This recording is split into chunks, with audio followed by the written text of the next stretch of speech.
मैं देखना चाह रहा था आप लोग क्या पढ़ रहे हो, कैसे पढ़ रहे हो, क्या इश्यूज हैं। जॉब क्रिएशन से बहुत स्पेशल लोग जो आयोग है अपनी स्टेट है, यूपी स्टेट सर 500 वैकेंसी जाती थी सर, 10 लाख अप्लाई करने वाले लोग हैं, सीट है सर मात्र 173।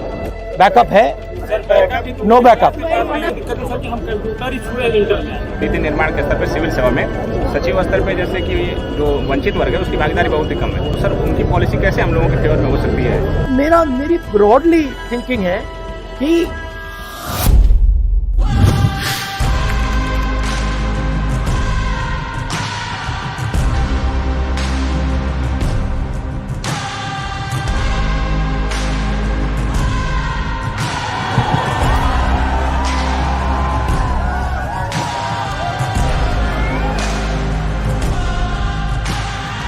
तो बताओ हाउस इट कैसा चल रहा है?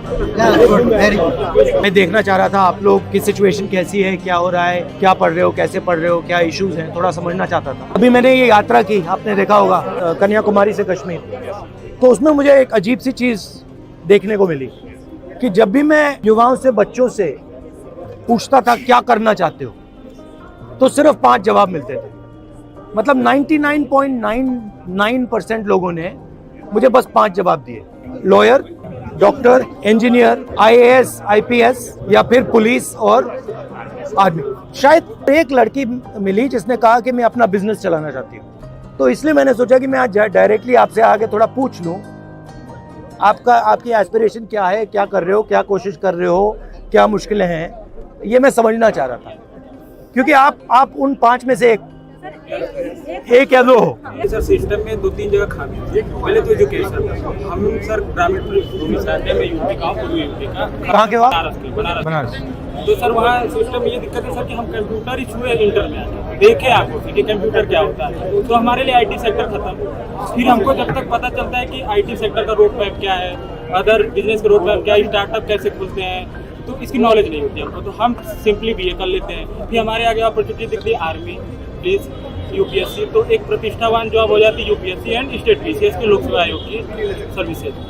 आप सब ने ये डिसीजन लिया है कि आप कॉम्पिटिटिव एग्जाम में जाना चाहते हो। ये जो डिसीजन आपने लिया है, ये आपका डिसीजन है या समाज का डिसीजन है या मामा पापा का डिसीजन है या भाई का डिसीजन, किसका है? आपका है। समाज का डिसीजन है। हाँ, समाज का है। तो सर अगर हमें समाज को अपने ग्रोन अप करना है तो उसके लिए हमें कॉम्पिटिटिव एग्जाम तो क्लियर करना ही पड़ेगा। उसी के चलते एक रास्ता बचता हमारे पास कि हमारे पास एक अच्छी सैलरी हो और हम अपने आने वाली पीढ़ी को या फिर अपने सराउंडिंग को ग्रोन अप करा सकें। होना नहीं चाहिए। मान लो आपने ये कॉम्पिटिटिव एग्जाम किया और किसी ना किसी कारण आप पास नहीं हुए, तो फिर बैकअप क्या है? बैकअप है? No backup. बट आप लोग यंग जनरेशन हो बॉस, अगर आप लोग ये काम नहीं करोगे तो कौन करेगा? प्लान भी नहीं है क्लास के पास, किसी के पास नहीं, ये सच्चाई है। सर एक्चुअली के पास और मिडिल क्लास के पास प्लान नहीं होता नहीं, या तो हम सर एग्जाम क्लियर करेंगे या तो हमारी शादी। शुरू करने से पहले प्लान B के बारे में क्यों सोचना चाहिए? नहीं सर, भैया, हाँ? मेरा यही आपकी एज क्या है? 21 पे आप कह रहे हो कि मुझे ऑप्शन भी नहीं चाहिए, मगर मेरी जिम्मेदारी है कि आपको ऑप्शन भी मिल जाए। जॉब क्रिएशन से बहुत स्पेशल लोग जो आयोग है अपनी स्टेट है, यूपी स्टेट सर 500 वैकेंसी जाती थी सर, 10 लाख अप्लाई करने वाले लोग हैं, सीट है सर मात्र 173। अप्लाई करने वाले तो लोग हैं, लेकिन सीटें लगातार जा रही हैं और जो कि लड़के जितने भी उसमें कोशिश कर रहे हैं वो या फ्रस्ट्रेशन हो रहा है लगातार, देखिए सर सुसाइड रेट इंडिया में बढ़ रहा है।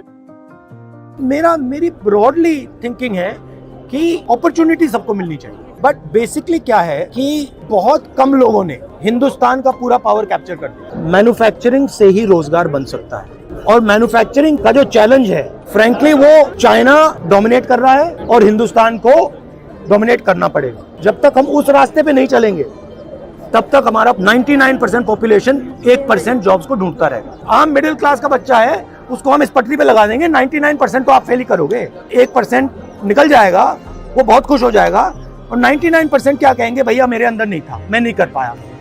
मगर ये झूठ है, आप में कोई कमी नहीं है। अगर मैंने 100 बच्चों को यहाँ बैठा दिया और कहा कि भैया आप में से एक बचेगा, 99 की ठीक है, 10 की गलती हो सकती है, 15 की हो सकती है, 20 की हो सकती है, बट 30-40-50% कितनी हो सकती?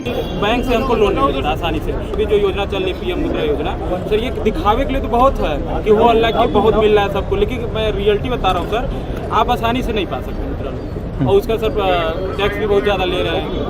1% वाले पे बात करना है, जैसे बिजनेस अगर हम जाना भी चाहें तो फंड नहीं है मिडिल क्लास फैमिली के लिए, और अगर फंड भी दे दे गवर्नमेंट तो उसको लेने पाने के लिए इतनी नॉलेज नहीं है कहाँ से लेंगे, और गवर्नमेंट भी ऐसा तरीका भी नहीं बताता कैसे ले पाएंगे। अगर आप हिंदुस्तान के बैंकिंग सिस्टम को देखो, आपने कहा कि हमें बैंक लोन नहीं मिलता, आपने कहा कि मुद्रा लोन मतलब प्रयास है उसको मिलता होगा, प्रोसेस नहीं है, वो ठीक है। मगर अगर आप देखें तो 10-15 लोग हिंदुस्तान के पूरे बैंकिंग सिस्टम को कंट्रोल करते हैं, ठीक है। उनका बिजनेस फेल हो, सक्सीड हो, कुछ भी हो, कोई फर्क नहीं पड़ता, ठीक है।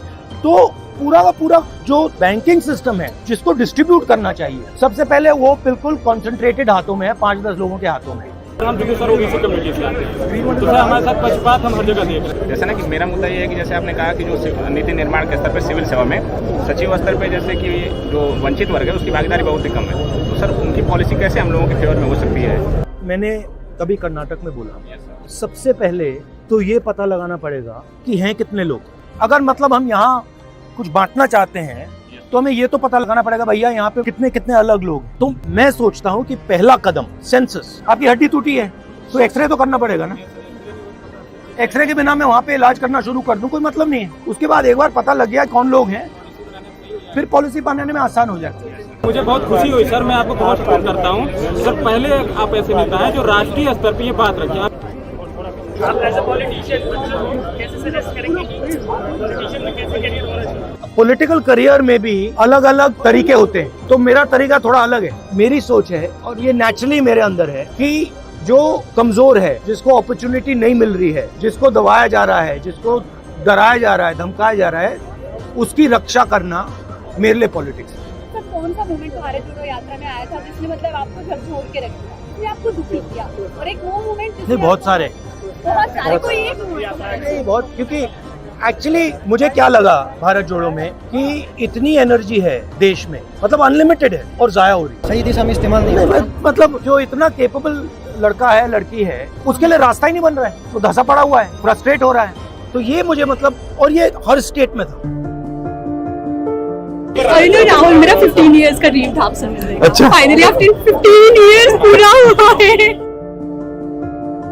Okay, nice to meet you.